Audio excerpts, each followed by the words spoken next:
Hi friends, मु प्रभाती आपण मानक स्वागत करुच्ची मो YouTube channel Prabhati tips and tricks को। मु आज बनैया को जाउची आंबर खट्टा मिठा आचार। मु एठी 10टी आंब नैची जार ओजन प्राय 1.5 केजी हेबो। तेणु आकु मु कौन कली प्रथमे धोईकी आंब को छाणी नेली, तापरे ताकू छोट छोट खंड करी काटी नउची। जदि मो चैनल ले नुआ अछंती सब्सक्राइब करना थी तो एबे सब्सक्राइब करी नियंतु, ताहले मु आपण मानको नुआ नुआ वीडियो आनदे। मोर एबे आंब गुड़िक कटा सरीगला। मु सब पानी पुरई एमिति भाबरे ताकू धोई छाणी नउची।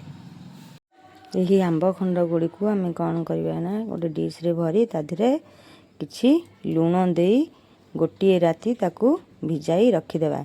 मु एठी हळदीर व्यवहार एइथिପାଇଁ करूनी कारण खरारे सुखिबो से हळदी गुडा उड़ी जिवो, सेथिପାଇଁ मु हळदीर व्यवहार करू नाही। मसला गोळेला बेले मु हळदी देबी। एबे आंब खंडरे मु लूण भर देई सारली। एबे ताकू मु कोन करबी गोटे ढांकुणी साहाय्य ताकू ढंकेई नेबी।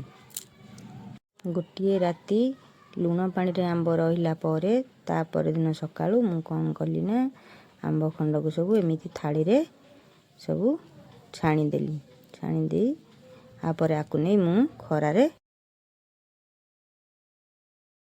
गोटे दिन खरा खाइला परे मु संध्या बेलू को आनी ताकू मसला गोलाइबी। मु सोरिष तेलर आउ सोरिषर यूज करि न थाए आचार रे, कारण सोरिष तेल आउ सोरिषर यूज करले आचारटी बहुत दिन रही परिबो नहीं, तेलिया उठी जिवो, तेल वासना हबो। सेथिପାଇଁ मु सब बेले रिफाइन र यूज करथाए। मु मसला पाई भजा जीरा गुंड 5 चामच नैची, गोटे चामच मेथी गुंड, 1.5 चामच जुआणी गुंड, 1.5 चामच भजा लंका गुंड, गोटे चामच हळदी गुंड आउ गोटे चामच काश्मीरी लंका गुंड, 1.5 कप चीनी आउ 1.5 कप रिफाइन तेल। आगरू मु अधिक लूण पकई थिबारु एबे आउ लूण पकाउ नाही। एमिति कर एबे सबु मसला को भलो भाबरे गोळी नेबा। तेल 1.5 कप रु 1 कप देई आउ आधा कप रखी थिबा।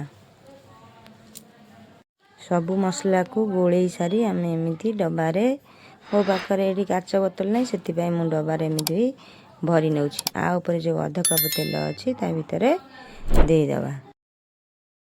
आपण एमिति डबारे भरी सारला परे कोन करिवे ना ताकू डबा खाप देई देई खरारे देबे। एमिति सबुदिन प्राय मासे पर्यंत खरारे देबे। सब खरारे देबा समय मझिरे मझिरे तळ ऊपर करी नेउथिबे, जा फल कि आचारटी 5 वर्ष जाए 5 वर्ष जाए खराब होई न थाए। आपण मानकू मो वीडियो टी जदी भलो लागितला ताए आपण मते कमेंट करी जणाइबे।